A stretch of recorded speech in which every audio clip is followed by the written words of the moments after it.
नमस्कार मेरे विद्यार्थियों, आपकी मंगल कामना के साथ और आज एक नए अध्याय के साथ मैं आपकी हिंदी विषय की हिंदी अध्यापिका आपका हिंदी की ई कक्षा में हार्दिक स्वागत करती हूँ।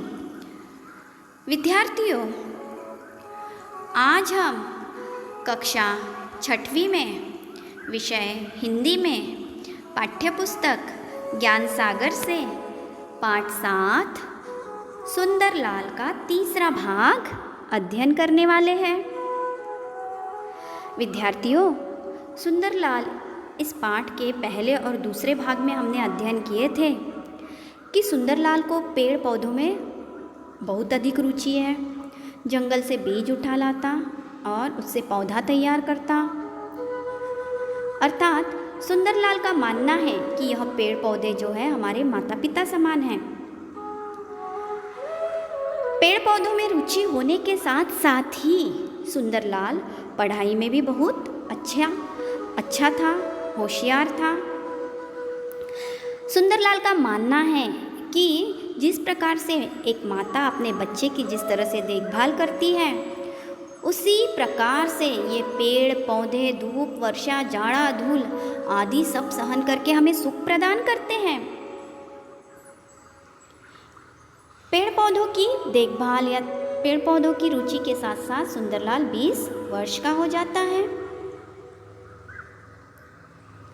अब एक बार की बात है कि सुंदरलाल बीए की परीक्षा के लिए नैनीताल जा रहा था।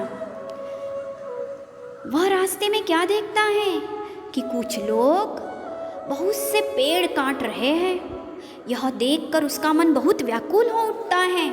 वह तुरंत बस से उतरता है और उन मजदूरों के पास जाता है और उन्हें समझाने का प्रयास करता है। लेकिन उसके हैरानी का कोई ठिकाना नहीं रहता जब वह सुनता है कि कंपनी के नौकर हैं वे। कंपनी ने जंगल काटने का ठेका दे रखा है और यही कारण था कि मजदूर उन पेड़ों की कटाई कर रहे थे। यह जानकर सुंदरलाल को बहुत दुख होता है और आश्चर्य भी कि इतनी बड़ी संख्या में पेड़ों की कटाई हो रही है। सुंदरलाल का उन कंपनी के मजदूर पर तो कोई बस नहीं चला, लेकिन इसका दुष्परिणाम उसे अवश्य दिखाई दे रहा था। यदि इसी प्रकार से इन पेड़ पौधों की कटाई धीरे धीरे होती गई तो ये सारे हरे भरे घने जंगल तो उजड़ जाएंगे और गांव में जो लोग रहते हैं, जिनका जीवन इन जंगलों पर ही है, जो अपनी रोजी रोटी इन जंगलों से ही प्राप्त करते हैं, वे तो अनाथ होकर रह जाएंगे। यह सोचते सोचते सुंदरलाल अपने गांव लौटता है, लेकिन उसका मन आत्मग्लानि से भरा हुआ था। आत्मग्लानि इस शब्द का अर्थ है अपने आप में खेद या दुख होना। उसे इस बात का बहुत दुख था कि वह उन मजदूरों को नहीं रोक पाया पेड़ों की कटाई करते हुए। वह उन कंपनी मजदूरों को वृक्ष काटने से नहीं रोक सका। यही उसकी आत्मग्लानि का, उसके दुख का, उसके खेद का सबसे मुख्य प्रमुख कारण था। उसने अपनी मित्र मंडली सभा भी बुलाई। विद्यार्थियों, हमने इस पाठ के दूसरे अध्याय में पढ़े थे कि सुंदरलाल ने अपनी एक मित्र मंडली भी बना ली है, जिनके मन में सुंदरलाल ने पेड़ पौधों के प्रति प्रेम की भावना जागृत की है। उसने सभा में गांव के अन्य लोगों को भी आमंत्रित किया। गांव के अन्य लोग जो मुख्य लोग थे, महाजन, साहूकार, इनको भी बुला लिया। अब उन्हें पेड़ पौधों का महत्व समझाने लगा कि पेड़ पौधे हमें छाया देते हैं, फल देते हैं, फूल देते हैं।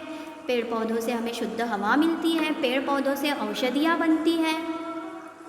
अर्थात वह पेड़ों के महत्व के बारे में गांव के लोगों को बताने लगा और इस प्रकार से समझाने लगा कि अगर हम लगातार पेड़ काटते गए तो हमें सामने बहुत बड़े खतरे का सामना करना पड़ेगा। और सामने आने वाले खतरों के बारे में भी गांव वालों को सचेत किया कहते कहते उसकी आंखें छलक पड़ी, अर्थात उसके आंखों से आंसू बहने लगे। विद्यार्थियों, यहाँ हमें दिख रहा है कि सुंदरलाल पेड़ पौधों में कितनी रुचि रखता है। पेड़ पौधों के प्रति उसके मन में प्रेम की भावना है।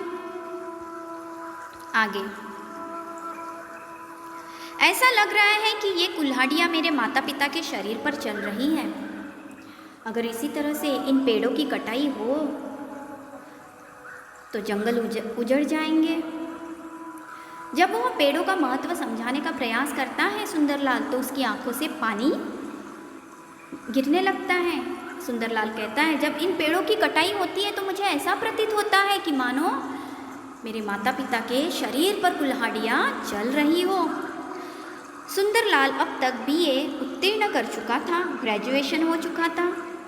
अब वह भावुकता के अतिरिक्त पेड़ पौधों वनों वृक्षों के वैज्ञानिक महत्व को भी भली प्रकार से समझने लगा। अब बीए हो गया था, ग्रेजुएशन हो चुका था। भावुक होने के साथ साथ पेड़ पौधों वनों वृक्षों के वैज्ञानिक कारण वैज्ञानिक महत्व उसे ज्ञात हो गया था। वह समझ गया कि यदि पेड़ पौधे नष्ट हो गए तो पर्यावरण का संतुलन बिगड़ जाएगा। वृक्षों की अंधाधुंध कटाई से वर्षा नहीं हो पाएंगी।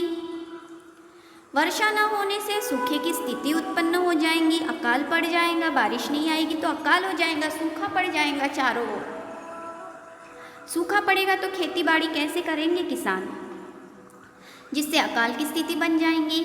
इसके साथ ही यातायात की स्थिति अच्छी न होने के कारण अन्न का आयात भी नहीं हो पाएगा। यातायात यानी यातायात के साधन, जहाँ माल लाना ले जाना किया जाता है ट्रक से,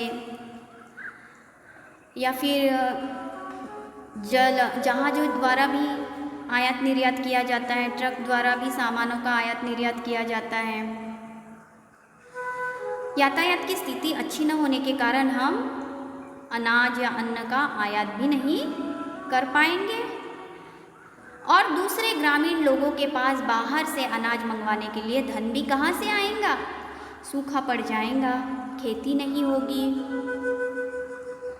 और दूसरे ग्रामीण गांव के लोगों के पास बाहर से अनाज मंगवाने के लिए धन पैसे भी कहाँ से आएंगे? विद्यार्थियों, आशा करती हूँ कि सुंदरलाल इस पाठ का तीसरा भाग आपको अवश्य समझ में आया। अब जल्दी से कॉपी और पेन लेकर आइए। हाँ, गृहपाठ।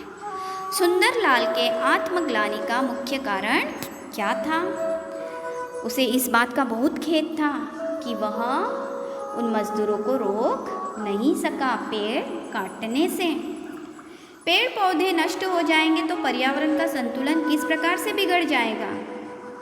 वर्षा नहीं होगी, सूखा हो जाएगा, अकाल पड़ जाएगा और अन्न का आयात नहीं होगा। विद्यार्थियों, आशा करती हूँ कि आप यह गृहपाठ अवश्य पूर्ण करेंगे। अब इसी पाठ के चौथे भाग के साथ मैं आपसे पुनः मिलने आती हूँ। धन्यवाद।